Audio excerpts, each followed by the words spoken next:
উচ্চ মাধ্যমিক পরীক্ষার্থীদের আমার আন্তরিক অভিনন্দন।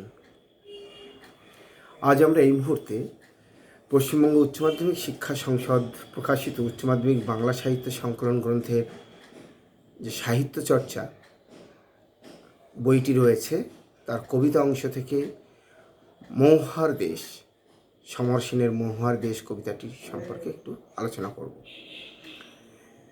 মৌহার দেশ কবিতাটি সমর সেনের কয়েকটি কবিতা 1937 সালে প্রকাশিত কাব্যগ্রন্থের অন্তর্গত। সমর সেনের এই বিখ্যাত কবিতাটি একটা দূর দিগন্তে এক স্বপ্নমেদুর প্রকৃতির নিঃসীম পরিবেশের অবগাহন বলে মনে হয়। যদি কবিতাটিকে আমরা দুটি স্তবকে বিন্যাস করি তাহলে আমরা দেখতে পাব, প্রথম স্তবকে যন্ত্রণা বিক্ষুব্ধ জীবন থেকে মুক্ত প্রয়াসী কবির দূরবর্তী স্থানে পরিভ্রমণ এবং সেখানকার প্রকৃতি ও মানুষের সঙ্গে বন্ধুত্ব তৈরি ও উল্লাসের ভাব প্রকাশ পায়। অন্যদিকে দ্বিতীয় স্তবকে আমরা দেখি যে দূর দূরান্তে অবস্থিত শ্রমজীবী মানুষের কলরব মুখর শ্রমচেতনা, একটা ঘাম নিঃসৃত সভ্যতার অগ্রগতি। আর কি দেখি যে শ্রমক্লান্ত জীবনের উদ্দীপনার মাঝে দুঃখপূর্ণ তাপদগ্ধ বেদনার অনুরণন, ভাবিকালের আসন্ন ত্যাগ তিতিক্ষা ভরা এক অনিশ্চিত জীবন সংগ্রামের প্রতিবেদন।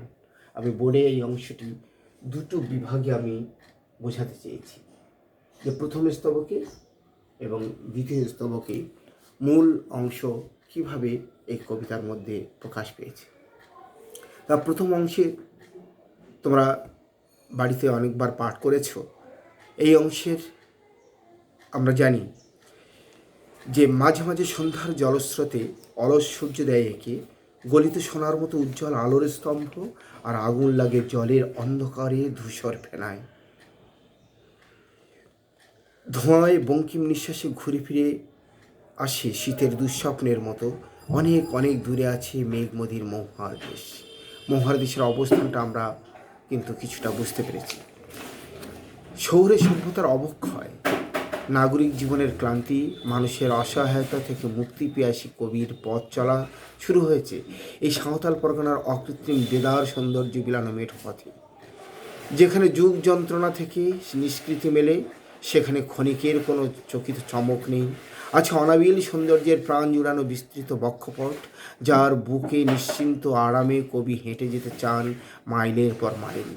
নতুন জীবনের স্বপ্নচারিতা, মধ্যবিত্ত বিপর্যস্ত জীবন চিন্তায় মুক্ত আলোর ঠিকানা প্রকৃতির বুকে খুঁজে পেয়েছেন কবি সমুদ্রের অপরিমেয় ঢেউয়ের অবিলতার মতো দূরান্তের ঘন বনভূমিতে মাঝে মাঝে গোধূলিবেলার অস্তমিত সূর্যালোক যেন গলিত সোনার উজ্জ্বল আলোর স্তম্ভ বিশেষ।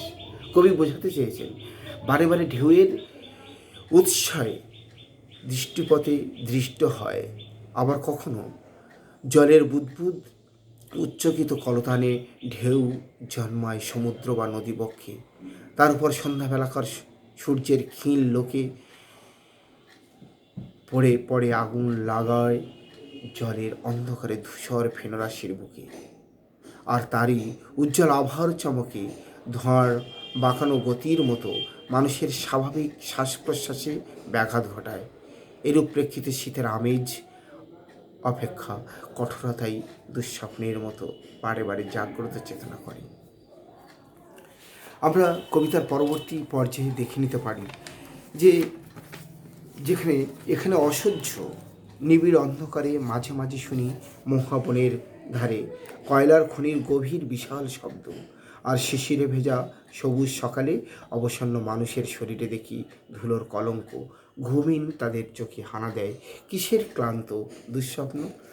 আমরা এই কথাটাই বলছিলাম এর আগে। দ্বিতীয় স্তবকে দূর দূরান্তের শ্রমজীবী মানুষের কর্মকলরব মুখর শ্রমচেতনা যেন ঘাম মিশ্রিত সভ্যতার অগ্রগতি। আর কি বোঝাতে চেয়েছেন যে শ্রমক্লান্ত জীবনের উদ্দীপনার মাঝে দুঃখপূর্ণ তাপদগ্ধ বেদনার অনুরণন, ভাবিকালের আসন্ন ত্যাগ তিতিক্ষা ভরা এক অনিশ্চিত জীবন সংগ্রামের একটা প্রতিবেদন। তাহলে দেখব যে যুগ যন্ত্রণা কাতর কবিচিত্রের প্রশান্তি মেলে এই গ্রাম্য জীবনে। এই নগর সভ্যতার একেবারে বাইরে সাঁওতাল পরগনার শান্ত সৌম্য স্নিগ্ধ সৌন্দর্যে কবিমন মুক্তির পিয়াসী। সুদূর প্রান্তের মেঘে ঢাকা মহামদির দেশে ঘন নীল আকাশের নিচে সমুজের আভরণ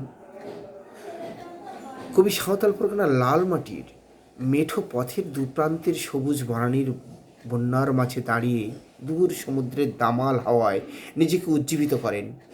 সেই পরিবেশে সেখানকার কর্মঠ বলিষ্ঠ দেহাতি শ্রমজীবী মানুষের বুকের সুখ স্বপ্ন দুচোখ ভরে দেখতে দেখতে স্বাগত সম্ভাষণ জ্ঞাপন করে মনের আনন্দে। আসলে মধ্যবিত্ত শ্রেণী ত্যাগী কবিমন কৃষকের শ্রমিকের জাগরণের গান শুনতে ভালোবাসেন বলেই সেখানকার গহন নিবিড় বনান্ধকার তার কাছে শ্রেয়। সেখানে শোনা যায় মহুয়া বনের বুক চিরে কয়লা খনির শ্রমিক সাধারণ রক্ত জল করা শ্রমের সুর। বিশাল বিকট শব্দে কয়লার বড় বড় চাই ভাঙার আওয়াজ, নিশীম প্রকৃতির মাঝারে শ্রমজীবী জনচেতনার ঘাম ঝরানো অনুভূতি কবির কাছে প্রার্থিত। সেখানকার শিশির ভেজা সকালে সবুজ ঘাসের উপর শ্রমক্লান্ত মানুষের পদচিহ্ন, অবসন্ন চেতনার মোহগ্রস্ততায় তাদের শরীরে ধুলো মাটি মাখা একটা কলঙ্ক স্বরূপ। নির্ভেজাল শালমরি তরুর মতো সুবল সুঠাম শরীরগুলি ক্লান্ত অবসন্ন ঘুমহীন চোখে তাদের দুঃস্বপ্ন বাসা বেঁধেছে। জীবনের সংগ্রামের নিরন্তর প্রচেষ্টায় হানাদারের ভূমিকায় দুঃস্বপ্ন তাড়া করে শ্রমজীবী কর্মক্লান্ত মানুষগুলিকে, যা কবির কাছে অনভিপ্রেত অভিজ্ঞতা, অভিনব এবং কৌতূহলী উপলব্ধি। সব মিলিয়ে আমরা দেখতে পারবো যে এই কবিতার মধ্যে কবি মনে করেছেন যে একটা সুদূর শহরের একটা নগর রাষ্ট্রের এলাকা থেকে তিনি একটা দূর দূরান্তের সেই মহাবনের এলাকায় গিয়ে তিনি একটু বিশ্রাম করবেন, কিন্তু সেখানে যখন তিনি শায়িত তখন সেই জল স্থল অন্তরিক্ষ যাই বলি না কেন দেখব যে অন্তরিক্ষে সেখানেও মানুষের একটা শ্রমজীবী বার্তা। আবার দেখব যে মর্তে সেখানেও সেই শ্রমচেতনার আভাস। আবার দেখব পাতালে সেখানেও শ্রমজীবী মানুষের সেই চেতনা। এই গভীর চেতনা ভরা একটা জীবনের মধ্যে সমর সেন যেন একটা যন্ত্রণা বিক্ষুব্ধ এক মানুষের কাহিনী তুলে ধরেছেন এই কবিতার মধ্যে। তিনি দেখলেন প্রকৃতি আর মানুষ, প্রকৃতির মধ্যে মানুষের যেই কর্মচেতনার যে উল্লাস, তার মধ্যে তাদের বেদনা ভরা জীবনের একটা পর্যায় তিনি তুলে ধরেছেন। এই সমর সেনের কবিতাটাই এই পর্যন্ত আমরা আলোচনার পর্যায়ে আজ রাখছি। প্রত্যেকের পরীক্ষার সাফল্য কামনা করে আজ এই পর্যন্ত।